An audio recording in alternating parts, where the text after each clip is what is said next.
Good evening, everyone. One second, let me get everything set up on our tech here. I'm so glad to be here tonight. I just jumped off a plane. I flew down to visit my parents, and so, but I'm here and I'm excited to talk about sibling rivalry tonight. We only have a few parent chats left this year. I can't believe we're already on. I think we have three left after this, something like that. I can't believe how fast this school year has flown by. We are, when I found out that there is someone who talks about sibling rivalry specifically, I thought, okay, we've got to bring her on because it's something that happens in a lot of households that we kind of don't really understand how to kind of change the dynamics, and it gets very frustrating and loads of tension in the household. So I thought this is a great topic that any parent who has multiple kids needs to hear about. So we're very lucky tonight to have our special guest, and I'll go ahead and invite you on screen. If you can join us. There we go. Hello. Hello, hello. Hello. Hi, I'm so glad you're here with us tonight. And you and I got to chat a bit, and I was like, oh my gosh, this is great information, and I love your energy. So thank you for being here tonight. And I would love to start by just having you tell us a little bit about your business, and we'll just dive in. Absolutely. Thank you so much for inviting me. I really appreciated having the opportunity to talk to all of you. Yes, my name is Lalaine Frankel, and I am a parent coach who specializes in sibling relationships. And I basically help parents manage conflict, reduce the sibling rivalry that happens, and help to strengthen bonds so that they can experience a little bit more peace and Yes. harmony in the home. Like you said in that intro, it can really affect the dynamics and of the family when we have siblings that are arguing constantly. I happen to be a parent educator and a mother of four children myself, and they're all adults. One has turned me into a grandmother, actually, of a now, Exciting. now 18-month old. So it's a whole new world, a whole new perspective on that angle. But yeah, I have twin daughters who are now 30, but when they were 18 months, my son was born. So I had three in diapers at the same time. And you can imagine what that was like. Actually, I can't even really remember what that was all like. Yeah, exactly. 7 years later, we threw another dynamics into the mix. We had our fourth son, and he was born with Down syndrome. So that changes things too. And so I have a little bit of experience in navigating few different types of relationships within the family. Uh, Yes. so yeah, so I offer one-on-one coaching and parent education support, and so yeah, that's Who typically reaches out to you? Is it like people who are just at wit's end with the siblings and the family, or are you tends to catching them be before? tends to be the case. I do have families with twins and multiples that um, are looking for some support and some guidance, and and it could be anything. Actually, I have a lot of families who only have one child in the family, but they have some concerns and issues with their relationships outside of the family, with cousins, with neighborhood kids, with Yeah, peer groups. So yeah, it's basically, excellent. yeah. All right. So I know you have some slides. Do you want to share them from your end?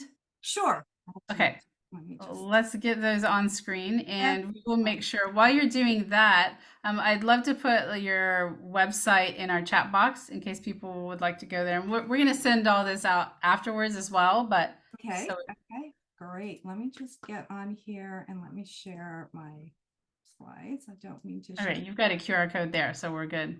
Okay. I am just going to, what is happening? Of course, Okay. Well, let's get on here. Do you see that? Yes. Okay. Agenda. Yep. Okay. Well, yeah, we're going to move on to that. But so I wanted to share this picture because before having children, I'm sure we all have sort of visions of what we anticipate life is going to be like, right? When we have kids. Yes. And for some of us, maybe it looked like this. Maybe, I know that before I had children of my own, I had some really dreamy kind of ideas of what family life was going to look like. I had visions of us going to the beach and laughing and chasing waves and building sandcastles and basically just enjoying each other's company. But the reality is it wasn't quite like that. We had a lot of fighting. Someone's in the car, someone's touching me, someone's sitting too close, someone's staring at me, someone grabs something from me, so it was really just sort of downright exhausting and almost just made you feel like you don't want to go anywhere. And sometimes it looked like this picture, and sometimes it looked like this for me. So oftentimes we rarely actually hear the word sibling without that word rivalry attached, even in the healthiest of relationships. And it's really been around since the beginning of time. Think about our biblical story as Cain and Abel, right? And we as humans, we are programmed to survive. And in doing so, we often have to compete for precious resources in order to do that. And guess what? Your parental attention and your approval, those are very precious resources to your children. And if they're feeling some kind of disconnect in that area, then we tend to see some competition and some jealousy, issues with relating to fairness or problems associated with boundaries, like respecting each other's space or belongings. That's a big one, right? I wanted to share with you, let's see if I can, rivalry stems from a lot of things. Like I said, the sharing of parenting resources. We have different ages and evolving needs.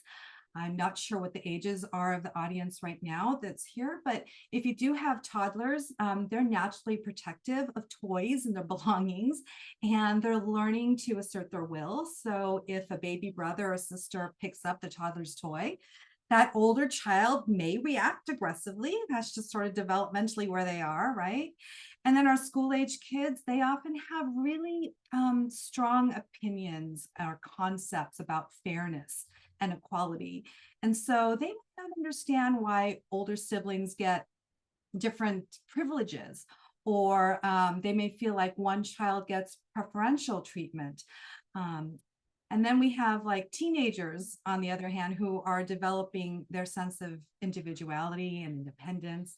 And they might start to resist having to help or resent trying to help with household responsibilities or maybe taking care of younger siblings. And then we have the gender issues and same natural abilities, which might lead the siblings to compete for that sort of top spot if they are both very interested in I don't know, a specific sport or activity. Different temperaments are going to play into that rivalry as well. You might have a child who is especially clingy and drawn to a parent for comfort and love, perhaps, and that can maybe bring a sense of resentment from the other siblings who may think that the child's getting more attention. And sometimes kids just fight to get each other's attention, right? They're trying to, they want the companionship. They also want attention. So if they're not getting the attention that they need from doing positive things, then they quickly learn that they can do some negative things and to get attention immediately, if they act out or so on.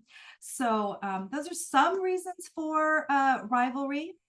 But really, again, it happens like really early on in life. This book here, Siblings Without Rivalry, has a cute little scenario that might help it bring those feelings that children have from the start to you. I want you to really just focus on your firstborn child. If you have more than one child, think about that firstborn.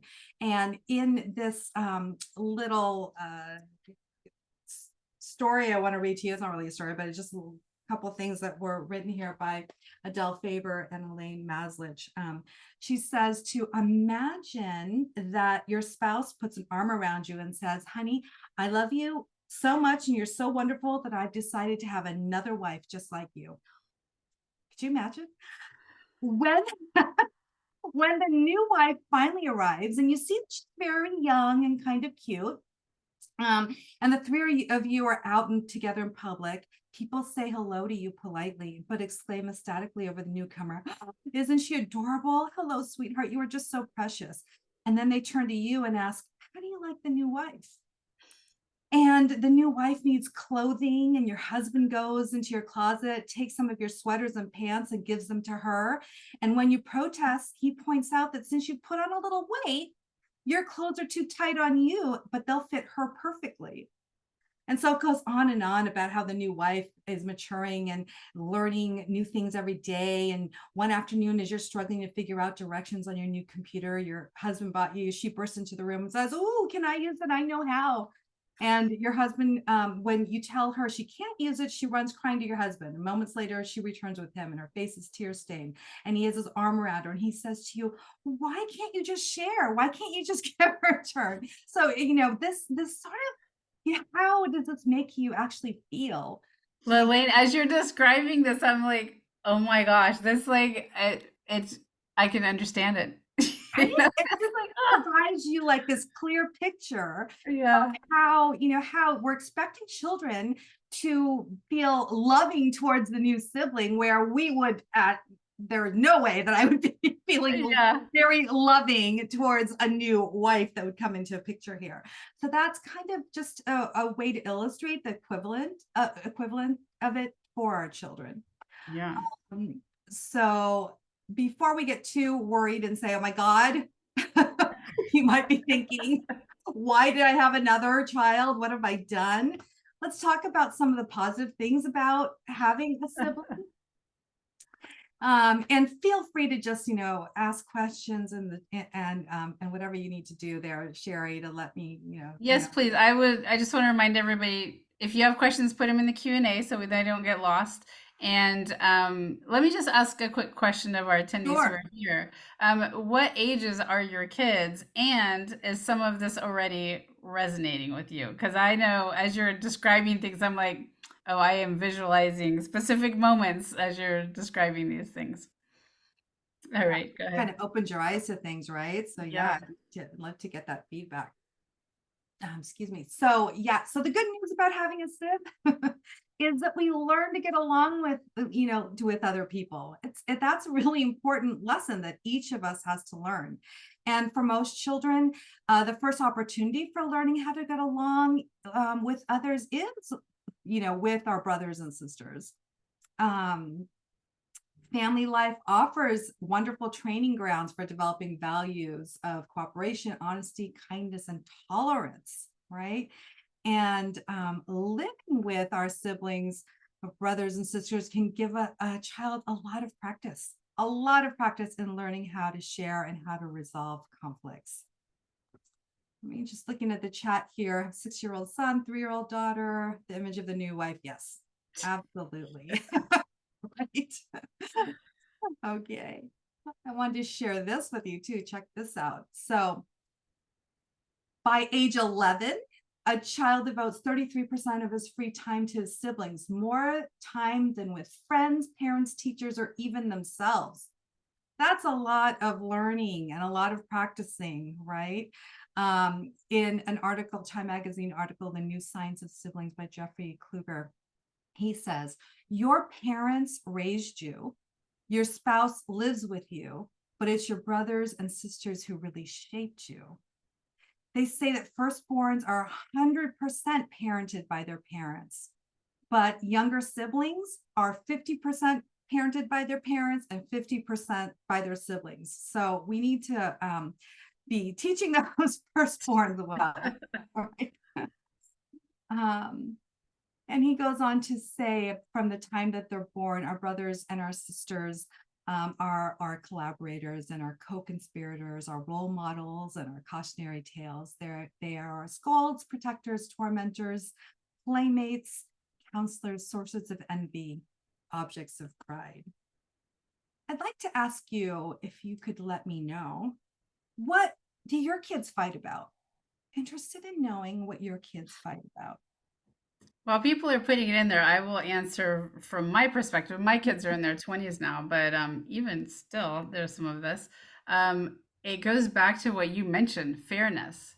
It's Yeah, not fair and fill in the blank. And especially when you have the different ages, they're getting different responsibilities and right. different things. Like I found with my youngest, the older ones were like, that's not fair. She got that before I did, age Mhm. wise. They're looking at, are you parenting the same? So I think fairness is a big one for our family.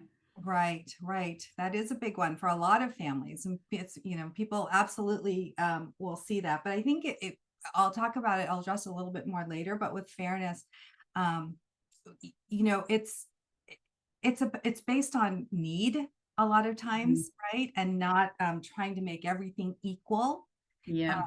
right. And like with our older, our older siblings are going to get a later bedtime than the younger siblings, and eventually, yeah, because they have, more homework maybe to do, or whatever it is. And the younger sibling might need more sleep. So it's about what the need is at that particular time. And yeah, your kids are going to be disappointed. They're going to be disappointed about a lot of things, but Yeah. they become really resilient when they learn to deal with disappointment. And as much as we want to make our children happy all the time, it's sort of unrealistic, but we do Yeah. our best. We absolutely try and do our best. Yeah. For those of you, if you on here with us, if you have a chance, just pop into the chat box. You can do it anonymously by doing host and panelist. We'll see your name, but nobody else. Or you can Mhm. put it to everyone. Just share what your kids are fighting about the most, or you can even think about when you were growing up. Like, what did Yes, you and your absolutely. siblings fight about the most? Yeah. And what did those fights look like? Maybe like what did that look like? What did that entail? Was it physical? Was it, I don't know, what did that look like?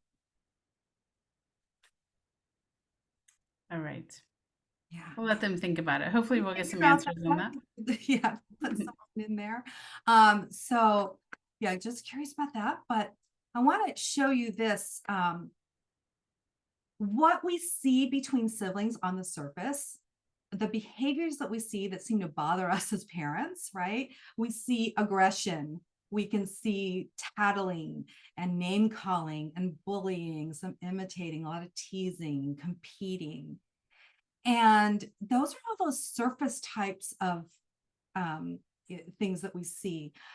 In order to address those things on the surface, we have to kind of look and dig a little deeper, dive into it, and figure out the reasons why some of those those behaviors are happening. And often we'll see that there are feelings of jealousy involved, and shame, and feeling like they're misunderstood or they're inferior, um, unfavored or unloved or unseen.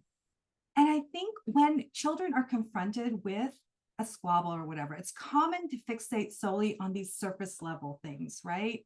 Identifying who started it, assigning blame. And as parents, we spend a lot of energy attempting to stop those behaviors, only to see the behaviors sort of recur within moments. And to truly address the issues at its core, we have to look beyond those immediate actions and explore the emotions driving those behaviors. Otherwise, it would be like if you had a leaky roof right now, and all you kept doing is duct taping every single hole, and you're not uncovering where the water is coming from, like what pipe is leaking or where it is, it's just going to keep on happening. So really try and be curious and find out why your children are behaving the way they are. What are the feelings? And uncovering the root cause, the feelings being expressed through the behavior, that will allow for a more empathetic and holistic approach to resolving conflicts. And rather than viewing punishment as the primary solution, you want to start looking at those, deciphering the emotions and those undesirable behaviors. because children, just like adults, they often act out due to unmet emotional needs. So we want to find out, what is the unmet emotional need that your child is trying, or your children are, what are they trying to communicate through their behaviors? Because behavior is communication.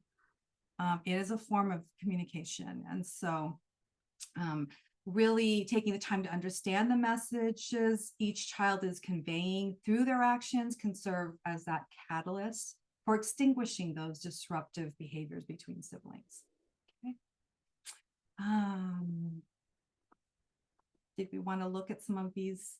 Sure, yeah, if this is a Yeah. good spot for you.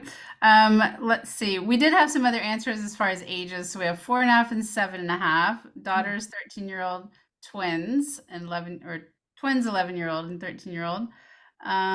Somebody said that their kids always pick the same thing to play with and then fight over who gets it, how much time, et cetera, grabbing, breaking things in the process, unkind words. Yes, I think a lot of us can relate to this and like, yes, yes. House chores is one thing they fight over. Yeah. So someone else said 3 kids, 3 years difference in ages, everything from where they sit in the car, proximity to mom and dad in seating arrangements, fairness, perceived favoritism, attention, access. My kids, oldest and youngest, fight usually with play or wrestling. That usually escalates to someone getting hurt and a spiral of escalation, and neither will back down. Yes. Good. Yeah. We got our next steps here. I've got 10 tips here to manage sibling rivalry and strengthen sibling bonds. So let's talk a little bit about that. One of the things that I think is very important is to get clear, get some clarity. It's clear that we don't want to live with the chaos that comes with all those sibling squabbles, right? This fighting that goes on. But what we need to really do is try and clarify what it is that we do want.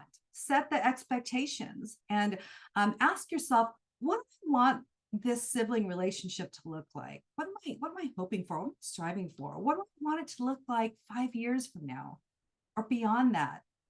And what do I value? And what is my motivation for wanting that type of relationship between my children?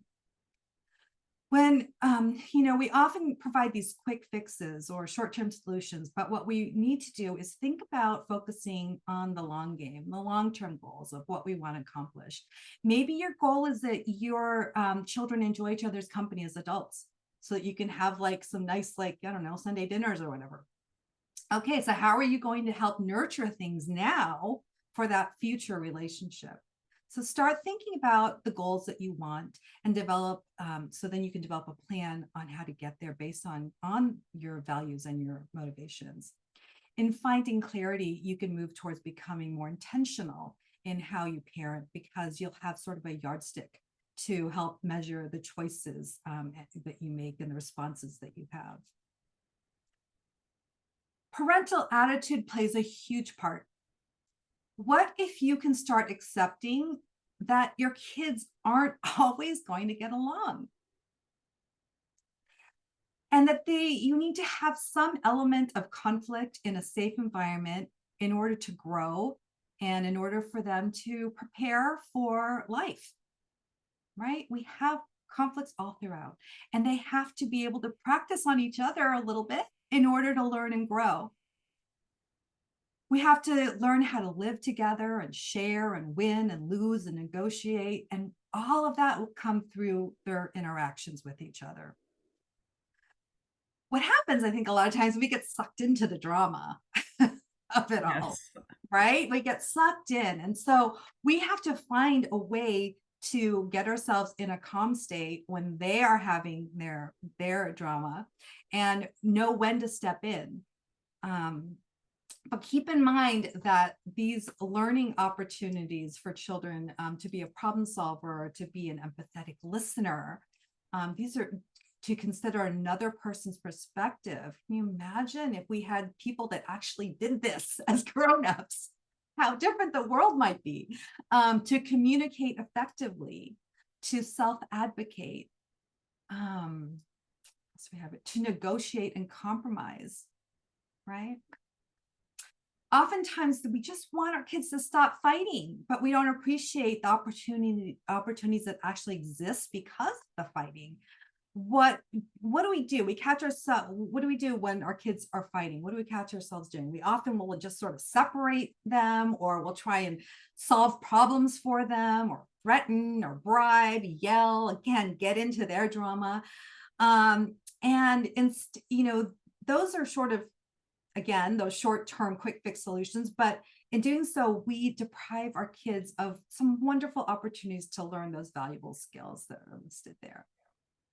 And those skills are going to be important, not just now, but for all their future relationships, because they will have a roommate someday or a partner someday or whatever, right? And they need some of these skills. Let them fight. Seriously, I'm serious about this actually, because again, they need to practice and have some element of conflict. So set the ground rules and the boundaries, and then give them the space to solve their conflicts on their own. And some of the rules, like you will have your rules and you can come up with these rules together as a family, but some rules that you might want to consider are no name calling. Gosh, the name calling thing, it really sticks, right? That sticks to you for a long time when people are calling you names. You start to somehow believe that that's who you really are because you keep hearing it. Maybe one of your rules is only one person talks at a time. Maybe you actually have a talking stick or a mic or whatever. I don't know. No hurtful hands on each other. I think that's a really important thing that we don't hit people. And that's a clear rule. Speaking with medium voices. And here's a trick for you parents. When your kids start talking with really loud voices, I know we start to talk louder because we want to be heard. But here's a trick. Talk in a whisper, because when you talk softer and you talk like this, they actually have to quiet down to listen to what you're saying. So, maybe try that the next time the voices get loud. Because otherwise it just adds fuel to the fire and we're escalating and no one's hearing anybody. Everyone's just trying to be heard. So teach them some conflict resolution skills. When your children are really young, this is going to involve a lot of modeling on your part. A pre-verbal child will still benefit from learning empowering language and gestures. If you see, that they're upset because they wanted a turn, you could say, it looks like you're really sad and need more time with your turn. Tell brother, my turn. Okay. And those little ones are still in that data entry stage of language and they're soaking it all in. So that they're going to be able to use them when they're able to verbally express their needs and feelings. So with the pre-verbal child, you're going to need to narrate and model a lot. With your verbal children, stay within earshot, but really encourage them to work out their disagreements on their own. Let conflicts run its course and resist the urge to step in too quickly to save the day. That's a hard one. I know it's hard to sit and there's a fine line between when to step in, but as long as they're not physically and emotionally being abused or bullied, then it's okay for you to let them work through the conflict, assuming that you've taught them some basic conflict resolution skills and they understand the family rules. When you step in too quickly, or when you're always stepping in, it can reinforce actually fighting in order to get your attention. And it doesn't give your children the opportunity to attempt to resolve the conflict on their own. They're just waiting for someone to tell them what to do. But what we want to do is we want them to start thinking about what's happening. We want them to learn those skills that we talked about, considering someone else's perspective and listening and being able to advocate for what it is that we need. And outside of the conflict, that would be the time to teach some of those negotiation skills that they can use when conflicts arise. Know that as much as we want to, we can't teach skills at the heat of the moment. We need to make sure that people are calm in a calm place and open and receptive to learning. So that, the first thing that we need to do as parents when the fighting takes place is to calm ourselves down first, right? Yes. And get ourselves regulated, and then help our children to also calm down and be in a place where they are able to access the parts of their brain that are necessary to learn and to reason and be receptive to that. So I'm gonna move on here. If anybody has any questions, I'm looking at the time. Yeah, we do have a question here. If I can ask you and you can let me know. We might need to put it off if there's maybe you're answering it already. How can we instill love and care for the older one to be more loving to her younger sister? Saying that, she's open to hugging the parents, but not necessarily the sister. Yeah. And that's hard because everyone has to make their own choices about who we hug and who, it's right. It's all about consent and just wanting Hmm. to make sure that they understand that. But I think outside of that, you want to help to create moments with your children that they can enjoy each other's company. And I'll talk a little bit more about that. But we want to have like activities that they can do that doesn't require competition, that maybe requires them to work together to create something or to plan something. Maybe and even trying to get children to think about another person's celebrating their sibling too, celebrating their sibling. In like if it's someone's birthday, think about, oh, what can we do to make it special for this person's on their birthday. But it's really hard as far as hugging goes. We want to give everybody their the power to say no if that's not something, but maybe they can do other things. Maybe they can just give a thumbs up or Maybe a high five a or high something. Yeah. five. Yeah. It's just that sometimes the high fives and the fist pumps become more Physical. physical. The A little situation. too aggressive. Yeah, it can get a little. But okay. Let's see here. Is I gonna go here? Okay. So when you walk into the conflict, remember that is safety first, right? You can stop the aggressive behavior, make sure that you have the cool off and the deep breaths that you take. And moms and dads out there, have your own mantra going in your head to calm yourselves down when this is happening. And don't assume that you know what's going on, or even if you recognize a pattern of one child being the instigator or whatever, just don't make any assumptions. Go in there completely neutral, and make descriptive and objective statements like, there's one toy and two people want it. Acknowledge the feelings that are there. I see some angry faces, right? We're not blaming, we're not shaming, because when we start doing that, people get defensive and people get louder in order to be heard and feel like you understand where they're coming from. So just stay even and ask your children about what they're feeling instead of what happened, who started it, who had it first. Instead, because at that moment, your children just want their feelings to be validated, regardless of what happened. And doing that is going to bring down the intensity because you're showing your concern for each one of their feelings. We had that picture earlier with the children with the bear, I think it was. In that instance, they're fighting over a bear. And if mom comes in there and just says, oh, there's a one bear and two children want the bear. How are you feeling about this right now? And the sister says, I'm really mad. I was playing with that bear and he took it from me.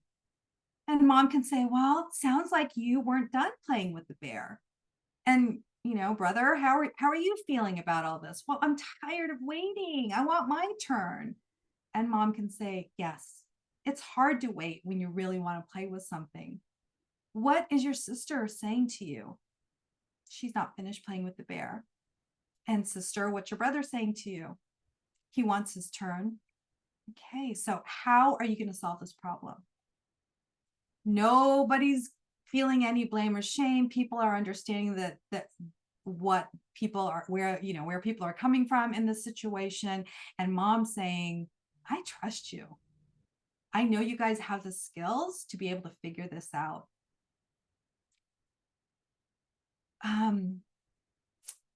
This, with the mom asking the children to listen well enough to their siblings' feelings, mom's going to be able to, the children are going to be able to recognize that that someone's hearing how they're feeling, and this helps them to gain clarity on the situation and helps them consider another person's perspective. Hey, yeah, it's my turn, but she's not finished with it, right? She's coming from the point where she's not finished with it. So remember, your role as a parent is not to be the judge, not to be the jury, the fixer of all. You're not the superhero that comes in and saves the day. What your job is to teach them how to gain skills to appropriately handle conflict on their own. It's all practice. It's all practice for real life. They will face conflict all their life with people. And as much as we want to shield them and pave the way for them to not, conflict again is inevitable. And we don't acquire skills without practice.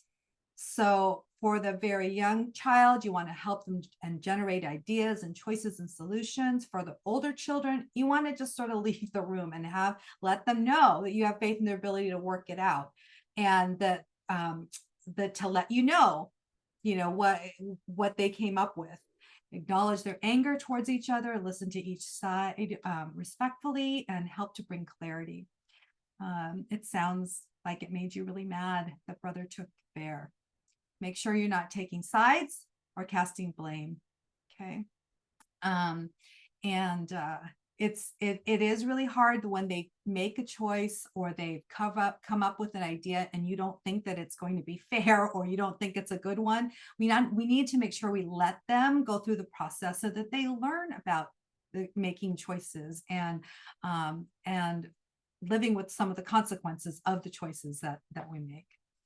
Again, it's practice for real life, because you can't always be there to solve the problems for them. Okay. And they don't automatically learn a skill because they turned 18 and are no longer living under your roof, right? They've had to have some amount of practice along the way under your guidance in order to be successul there.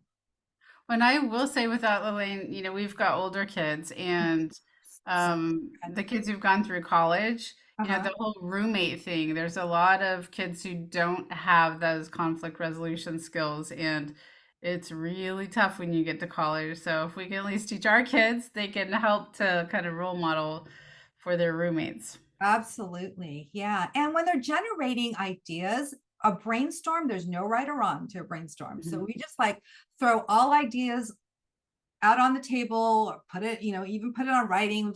Some people need to see it, right? So visual learners. And so maybe, write it down.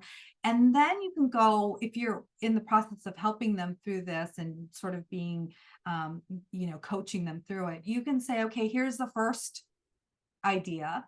So, where would you rate this? Is this from 1 to 10? Like, how do you feel about this? And that'll kind of help them to start to kind of figure out which one is really doable for them. But it's their process and they're figuring it out. So, okay. I'm going to skip that video that I was going to do, but some other things I want to share with you is resist comparisons. I want you to think back to your own childhood and think of ways that adults in your life may have contributed to the competition between you and your siblings. Why can't you do your homework without being asked like your sister does? Or why don't you hang up your jacket, like your brother does? We say these things thinking that if we're comparing them or sort of that it's going to be a motivator, but it actually isn't a motivator when you're continuously comparing one child to another in terms of their behavior or their achievements or their abilities, that can really foster jealousy and rivalry between siblings. So instead of comparing, just describe what you see. I see that jacket that needs to be hung up, or describe how you feel. I feel like that jacket is going to get, I don't know, stepped on. Describe what needs to be done. Please hang up your jacket. But whatever you do, just leave brother out of it. Don't undermine their relationship by comparing them in that way. And And I think absolutely, you may, sorry to interrupt. You may have something on this and the rest of yours, but I think kind of under this category is also don't label them as yes. like the academic one, the mean one, the nice one, the, Yeah, the yeah. one. This is my slide on that right there. There Avoid we casting go. roles or assigning labels. Hmm. He's the brain, he's a musician, right? He's the artist, he's the athletic one, or he's a troublemaker. Or, Hmm. oh, go ask Tim because he's a numbers guy. See, casting roles limits children and it causes bad feelings between siblings, and it can really create a division and fuel the competition. Maybe you have a child that wants to learn how to play the piano, but if you're always saying that, well, Jane is a piano player in our family, she's a musician, you're labeling her as that, and it makes the other children feel like they can't do it because they just might not be as good as Jane. So instead, encourage children to do their personal best and do what they want to do and what they love, even if they're not the best at it. And, merely changing the reference from Jane is a good or Jane is good at playing the piano to Jane enjoys playing the piano. That lessens the pressure for the rest of the children in the family. It actually opens up the opportunity for the other siblings to enjoy playing the piano too, instead of deciding that maybe I don't want to do it because I might not be as good as Jane. It's better for Jane too, if you Yep. describe it that way. Yeah. Right, right. It is better for Jane Mhm. because she doesn't have to, she can go and do other things too. She doesn't have to only be the piano player or the musician. And go back to here. Most of the time, parents don't even realize that they're contributing to the sibling rivalry. They might be praising one kid with that, again, that intent to motivate. Wow, you're so smart. Look at all those A's, and put that report card with all the A's on the refrigerator. But if the other kids are within earshot of that, the other kids almost always interpret the comments as, well, I guess mom doesn't think I'm as smart as she is. I'm not as smart as her. So these types of comments cause these feelings of one child being superior and one being inferior, which again contributes to those feelings of competition and jealousy and favoritism, which gets in the way of sibling harmony. Children will experience praise of a sibling as a put down to themselves in some form or another. Unfortunately, that's the way it is. Along with this, when you criticize one child in front of their sibling or highlight their shortcomings in comparison to their sibling strengths, this will also breed that feeling of inadequacy. So again, if you can, save those enthusiastic comments and those reprimands for the ear of the deserving child. Treat uniquely, not equally. Equal is less. Children don't need to be or should not be treated equally. They need, all people, I think, need to be treated uniquely. So let each child know that your family team is stronger because of their special, unique qualities that they bring into the family. Instead of showing or trying to show equal love, show each child that they're loved uniquely and they hold a special place within that family. Children will often ask, do you love her more, or do you love more than me? And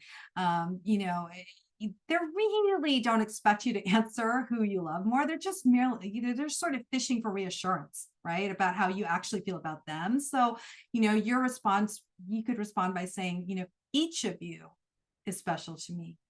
And again, giving according to individual need instead of equal amounts of everything. I'm going to give all of you people out there that might be counting the number of sprinkles on the top of the cupcakes to make sure that each of them have an equal amount.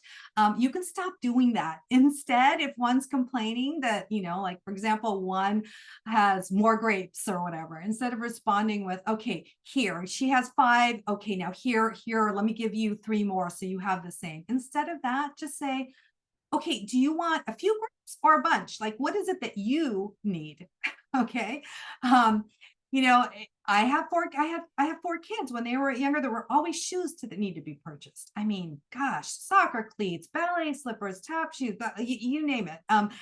Lots of shoes. And we can't go buying everybody a pair of shoes because one child needs them. So this is, again, this, based on need. And your child might say, well, why did she get new shoes? And your response can be because her feet got too big, right? And when your feet get too big and you need new shoes, then you're going to get some too. So like, make sure they know that it's fair because she needed them, and reassure the sibling that she too will get a new pair of shoes when hers no longer fit. And if it's about time and how much time you're spending with someone, instead of saying things like, well, after I've spent 10 minutes with your sister, then I'll spend 10 minutes with you. I mean, that sounds pretty like equal, right? But that's not necessarily what your children want to hear. They want to know, like, you can acknowledge and inform them in this way. You could say, I know that I'm spending a lot of time going over your sister's homework right now. It's really important to her. As soon as I'm finished, I want to hear what's important to you, because maybe 10 minutes isn't going to be enough, or maybe they need to do, whatever. So you want to make sure that you are looking at need. Also, that we tend to sort of, I know I did, because I had 3 that were really close to in age, that I would do. They would just get like homogeneous, sort of like one unit. There's sort of this unified entity. So instead of doing that, you want to acknowledge the individual interests and needs of each of your children. Like, you might be signing up all the children for the same activity. Maybe they're all doing piano lessons because it's convenient to drive them all together, rather than supporting the passions of each individual child. So also think about that. Okay, we did that one. Whoops, sorry. This is a big one. Obviously, your children want your attention, so give it to them individually. And as little as 10 to 15 minutes a day can make a huge difference. Put it on the schedule, put it on the calendar. It seems to happen. If you have it on the calendar, just really carve it out. It might feel like it's sort of this daunting thing, but actually it's an investment, because the more connected they feel to you, then the less need they are going to have to compete all day long for your attention. You can actually defer to that special time throughout the day. I have to finish the work thing right now, but I can't wait to read you that book when we have our time together. But what you're basically doing is you are filling your child's emotional bucket, and you are connecting, and that's what they need. They need to feel like they are seen, and that they're heard, and they're significant in your eyes. And that alone is going to make such a big difference in how they treat each other. Okay. And that quality time, that's important at any age, especially when you start feeling them pull away in those teen years. Don't pull away, even if they're pulling away. Keep nurturing that relationship. Your relationship with your children also during that time can't only be transactional. Remember to do this, take out the garbage, clean your room, do this, right? We need to find moments of joy with them. And if you find yourself spending more time with one child because you share the same interests, or maybe that child has special needs that requires your attention, that's even more reason why you need to make sure you're carving out quality time with your other children, so that they're feeling seen and heard and significant. Just have a couple more, and I know the time is ticking here. So also, we've all many of us have been on some type of team, whether it's a sports team or a team in your workplace or whatever. There's a lot of great characteristics that are involved when you're part of a team, and each player on that team has an important role to play. And so I really would like you to start thinking of fostering that sort of team spirit within your family. People on a team have that strong sense of belonging and a sense of responsibility to each other. So try and foster those same feelings of importance and belonging and responsibility. Like I said earlier, do things together, maybe cook a meal together, garden together, find things that you can do that are actively planning maybe something together. What else? I feel like I have to speed talk right now, but encourage family activities and meals. Those gives you opportunities for coming together, have family meetings. And I know meals tend to be hard because people are coming at different times. So dinners can be really tough, but maybe it's a Saturday morning breakfast or a Sunday dinner, or maybe it's a Sunday afternoon, I don't know, whatever. But to create moments when you're coming together. And really avoid activities that create more competition between siblings. If you're having a game night, put the siblings on the same team against you, or do things that are non-competitive, like send them on a scavenger hunt together.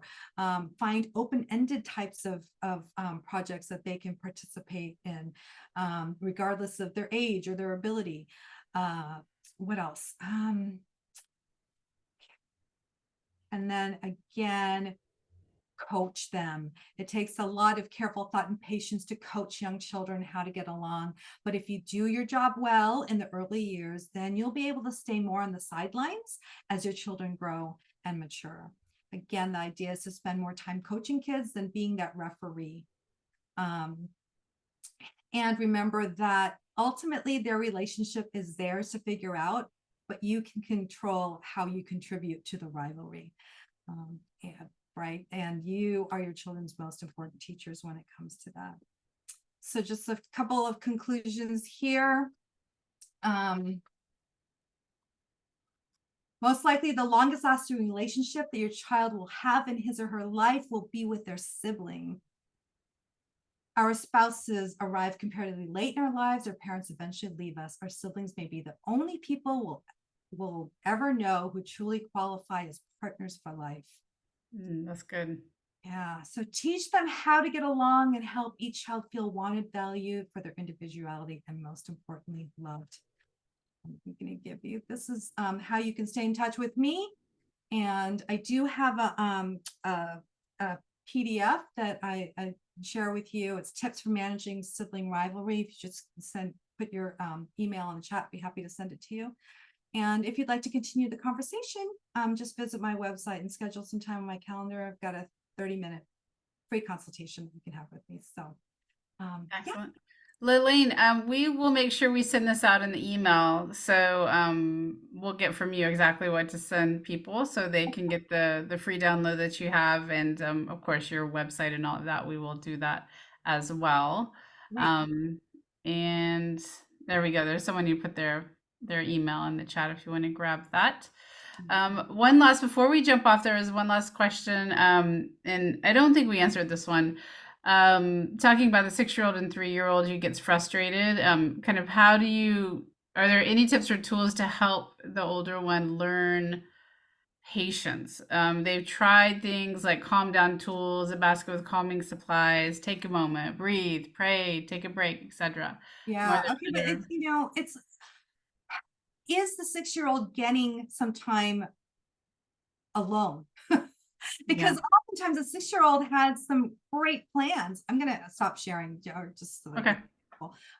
They have some great plans and great ideas, and they're working on something, and the younger sibling comes and just sort of disrupts that, right? So we want to make sure that the children are also having a space that's just theirs. It's interesting because when my children were younger, I had a little playpen thing, which I thought was going to be for number 3 because the twins were like, all over. And I thought it was going to be safe for number 3 to be in there. What would happen oftentimes was one of the girls would go in there with their little Polly Pockets or whatever it was, because they didn't want to have, my son interfering with the play.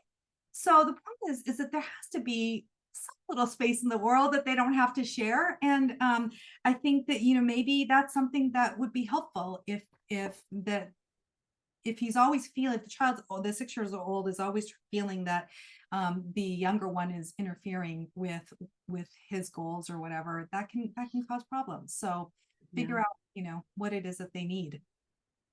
that's great advice. Yeah. Great advice. This was amazing information. And like I said, my kids are in their 20s, and there's stuff in here. I'm like, okay, I can start using some of this language in a different way with them. Great, great tips. I love that you gave us very specific things to say and do. And I can see how this would make just a huge difference in making the family dynamics more manageable, that you're not having to go in and fix it. You're going in and coaching and helping them along so that they can come up with the solutions. And that's a game changer, because I know a lot of parents feel like, oh, what am I going to do? How do I make this better? Right. So Right. that's, yeah, Absolutely. that's great info. Mhm. Excellent. Okay, well, like I said, we'll send out the information so everybody can access this. We're also going to send out the link. So if you have friends who their kids have sibling rivalry going on, which is pretty much everybody to some capacity, you can share this recording with them as well so that they can get these wonderful tools that Lalaine has shared with us tonight. So thank you so much, Lalaine. Really appreciate you taking your Yeah. time to be here with us. And we'll stay in touch. We'll have you back, I have a feeling, for some Okay. more Wonderful. conversation about this. Great. Thank you so much for having me. Thank you. And thank you everyone for taking your time and being here with us tonight. And we'll see you at the next parent chat, which is see where we I don't know the dates. I'm sorry. Like I said, I just got off the airplane, so but we'll send those out to everybody so you can access the next one. All right. Good night, everyone.